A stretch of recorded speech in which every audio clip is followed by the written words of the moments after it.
In this lecture, we are going to talk about what we call the enqueue operations in a heap. The heap we're talking about here is the maximum heap. If you're looking at a tree structure representing a heap, the maximum element is always at the top in the root direction. Enqueue operation calls for a reheap up. Let's just walk through the steps one at a time. When we enqueue an element in a priority queue, maximum heap becomes larger by one element. So the insertion happens at the end of that heap. What does that mean? If you do a level order traversal, if you were to flatten this entire tree into the level order array, the last element is going to be here. This is it, level order, all the way to the end. So the insertion actually happens at the very end. We know exactly where the new element must go in the next available array slot, basically. The addition of this I is probably in the wrong place. So what we need to do is to readjust my entire heap, making sure that I is in the right spot. I has nowhere else to go but tracing its root to do a comparison there against its parent. So I and G, right, which one is bigger? In this illustrations, we're using this string natural order, which means A is less than B, B is less than C, C is less than dot, dot, dot, less than Z. So Z is the biggest one. I and G, I is bigger, right? This means that I must be in the G's place and G must be swapped with I. We swapped it, but is I in the right place? I is going to have its parent and it's going to do a comparison against its parent to see which one is bigger. And H is less than I and H is then swapped. The very last comparison calls for I against I. When an element that is greater than or equal to the element that is in its child, you do not want to move it. So that is what we call reheap up. Reheap means readjusting, reshape your heap structure. Up meaning going up. Your I initially was here, it goes up one level and goes up one level. So this is a binary tree, which means each node has exactly two nodes. The number of elements that this reheap up operations has to go through is actually O of log n in this reheap up operations. This means the total amount of time it takes, given the shifting up takes up O of log n elements. The time efficiency in the worst case is actually O of log n.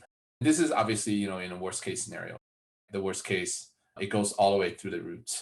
In the next slide, let's go through both enqueue and dequeue snapshot and see if we can understand this. So in particular, a series of operations A to H. Operation A enqueues letter M. Operations B enqueues letter C.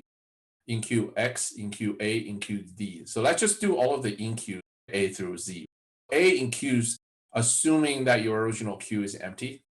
Inserting M basically creates a root node, basically O of 1. The next enqueue calls for an insertion of C.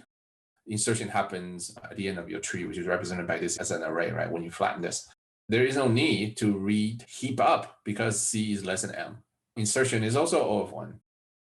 C is enqueue X. Now X is going to be inserted. Next available slot is at this location. By inserting X at this location means that your heap has to be readjusted, reshaped, or reheaped. In this case, the reheap happens when X looks up against its parent and says, X and M, which one is bigger? I myself with X is bigger. The swapping happens. Your end result is actually this tree. Okay, the next up is insertion of A. A again goes into the next slot. As soon as the tree is full, it goes into the next up. Insertion happens to the left. The very, very last level is either full or complete. So in this case, it's complete, right? So A is inserted here, but we also want to check to see if A and C is in the right position. There's no swapping because A is less than C. And this one happens to be O of 1. In general, we're talking about average. We're not talking about the specific elevations here. Enqueuing D happens at this location. We are growing our tree in a complete direction to a full direction. D happens here. When you insert D, we need to reshape this entire heap up. D is greater than C, so this D and C swaps. What about D and X? They do not need to swap because X is greater than D. Insertion of D calls for O of 1 insertion plus a swapping, which is another O of log n, and is 1. That's our efficiency for inserting D. probably have a good idea on how Enqueue works from A all the way through E. F is DQ. So when you do a DQ, you got to reshape down. When you DQ, you take away the very top root, getting the root elements out. So this is the reason why DQ is O of 1. This is the root element. DQing is O of 1. This is the beauty of heap because once you keep the maximum elements at the root level, O of 1, we're going to have to reheap this. Now you have this void. This X is gone. We're going to start checking to see who could be the better void for reheap. We don't know what the immediate elements is because you don't want to take D, you don't want to take M and swap it. Once you disrupt the shape of your inner node, you are effectively creating another void. The most logical way of reheap in the event of a DQ is to take the last node, do a reheap down. C goes into X location. Is C at the right spot? No, C is going to be comparing against its left and also its right child. And it turns out that C and M needs to be swapped. This is also O of log n when you reheap down. You have to go through the comparisons of left and right. And so the number of nodes that you're going to have to do shifting or swapping is O of log n. So this actually contributes to the efficiency of reheap down. Same thing, we're going to enqueue H. H is going to be occupying the very last node. So this reheap actually takes H at this point because M is larger. So that is O of log n in general.